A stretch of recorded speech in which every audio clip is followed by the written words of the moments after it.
भगवान भोलेनाथ द्वारा माता पार्वती को सुनाई गई कर्मों के फल की अनोखी कथा।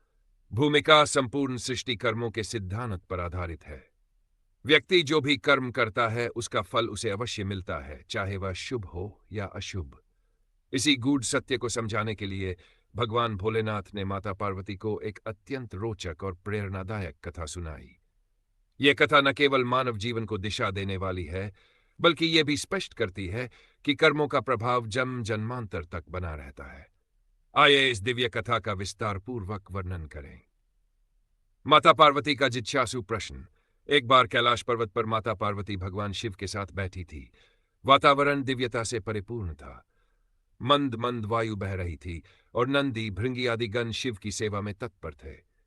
माता पार्वती ने प्रेम पूर्वक भगवान शिव से कहा, हे स्वामी, मैं एक जिज्ञासा से ग्रसित हूं।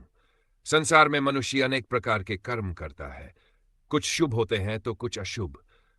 लेकिन मैंने यह भी देखा है कि कई बार अच्छे व्यक्ति को कष्ट भोगने पड़ते हैं और दुष्ट व्यक्ति सुख संपत्ति में लिप्त रहता है। ऐसा क्यों होता है? क्या यह न्याय संगत है? कृपया मुझे इसका उत्तर विस्तार से दीजिए। भगवान भोलेनाथ मंद मुस्कान के साथ माता पार्वती की ओर देखकर बोले, हे देवी, तुम्हारा यह प्रश्न अत्यंत महत्वपूर्ण है। यह समस्त सृष्टि कर्म के नियम पर आधारित है। मनुष्य अपने पिछले जन्मों में किए गए कर्मों के अनुसार ही इस जन्म में सुख दुख का अनुभव करता है। मैं तुम्हें इस रहस्य को समझाने के लिए एक अनोखी कथा सुनाता हूं। ध्यानपूर्वक सुनो।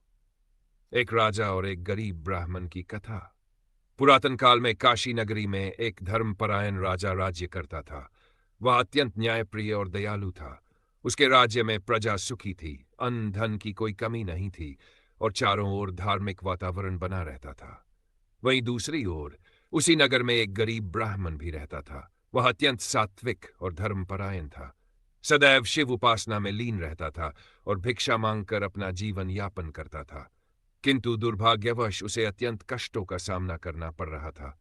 एक दिन ब्राह्मण भगवान शिव के मंदिर में बैठकर रोने लगा और प्रार्थना करने लगा, हे भोलेनाथ, मैंने जीवन भर सन्मार्ग पर चलकर धर्म का पालन किया है, फिर भी मुझे दारिद्र्य और कष्टों का सामना करना पड़ रहा है। दूसरी ओर राजा भोग विलास में मग्न है, जबकि वह कई अधार्मिक कार्य भी करता है। क्या यह उचित है?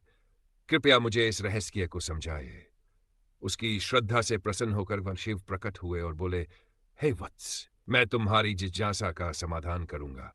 मैं तुम्हें तुम्हारे और राजा के पिछले जन्मों की कथा सुनाता हूं, जिससे तुम्हें इस स्थिति का कारण ज्ञात होगा। पिछले जन्मों के कर्मों का रहस्य। भगवान शिव ने कहा, हे ब्राह्मण, पिछले जन्म में तुम एक अत्यंत धनाढ्य व्यक्ति थे, किंतु दुर्भाग्यवश तुमने अपनी संपत्ति को कभी सत्कर्मों में नहीं लगाया। तुमने कई निर्धनों का अपमान किया और उन्हें दान देने से इनकार कर दिया। इस कारण इस जन्म में तुम्हें निर्धनता का कष्ट सहना पड़ रहा है। दूसरी ओर जो राजा है, वह पिछले जन्म में एक साधारण किसान था। उसने ईमानदारी और कड़ी मेहनत से जीवन यापन किया और अपने परिश्रम से अर्जित धन का एक बड़ा भाग सत्कर्मों में लगाया। उसने गरीबों को भोजन कराया, धर्मस्थलों में दान दिया और गौ सेवा की। इसी कारण उसे इस जन्म में राजा बनने का सौभाग्य प्राप्त हुआ है। कर्मों का प्रभाव और मोक्ष का मार्ग। भगवान शिव ने आगे कहा, हे देवी पार्वती, संसार में जो कुछ भी घटित होता है वह व्यक्ति के कर्मों के अनुसार ही होता है। यदि कोई व्यक्ति सुकृत्य करता है तो उसका फल अवश्य मिलता है, भले ही कुछ समय लगे। इसी प्रकार यदि कोई पाप कर्म करता है तो उसे उसका दंड अवश्य भोगना पड़ता है। इसलिए प्रत्येक मनुष्य को सदा शुभ कर्मों की ओर प्रवृत्त होना चाहिए और सत्कर्मों से अपने जीवन को सार्थक बनाना चाहिए। मोक्ष की प्राप्ति तभी संभव है जब व्यक्ति निष्काम भाव से कर्म करे और अपने अहंकार का त्याग करे। माता पार्वती की संतुष्टि। भगवान भोलेनाथ की इस कथा को सुनकर माता पार्वती का हृदय प्रसन्नता से भर गया। उन्होंने भगवान शिव को प्रणाम करते हुए कहा, हे स्वामी, आपकी ये कथा अत्यंत ज्ञानवर्धक और प्रेरणादायक है। मैं अब समझ गई कि प्रत्येक व्यक्ति को अपने कर्मों के प्रति सजग रहना चाहिए और सदैव सत्कर्म करने चाहिए। भगवान शिव ने मुस्कुराते हुए कहा, हे देवी, जो भी इस कथा को श्रद्धापूर्वक सुनेगा और इसे अपने जीवन में अपनाएगा, वह जीवन में किसी भी प्रकार के कष्ट से नहीं घबराएगा। उसे यह जान होगा कि प्रत्येक स्थिति उसके पूर्व कर्मों के अनुसार ही है और वह अपने सद्कर्मों द्वारा अपने भविष्य को सुधार सकता है। इस कथा से हमें निम्नलिखित शिक्षाएं प्राप्त होती हैं। कर्मों का फल अवश्य मिलता है, चाहे वह इस जन्म में मिले या अगले जन्म में। डी, मनुष्य को सदा शुभ कर्म करने चाहिए, क्योंकि यही उसके भविष्य को संवार सकते हैं। धन का सही उपयोग करना चाहिए और गरीबों जरूरतमंदों की सहायता करनी चाहिए। धैर्य और ईश्वर में आस्था रखनी चाहिए, क्योंकि कर्मों का फल समय आने पर अवश्य मिलता है। भय, अहंकार और अधर्म से बचना चाहिए, क्योंकि ये व्यक्ति को पतन की ओर ले जाते हैं।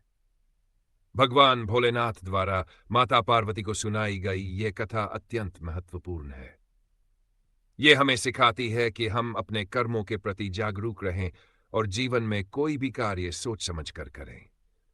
यदि हम सच्चे मन से शुभ कर्म करेंगे तो निश्चित ही हमें उसका उत्तम फल प्राप्त होगा। जो भी इस कथा को पढ़े और इसे अपने जीवन में धारण करे, उसे कभी भी अपने कर्मों का फल लेकर चिंता नहीं करनी पड़ेगी। शिव कृपा से उसे सदा उचित मार्गदर्शन प्राप्त होगा और अंततः वह मोक्ष के मार्ग पर अग्रसर होगा। हर हर महादेव।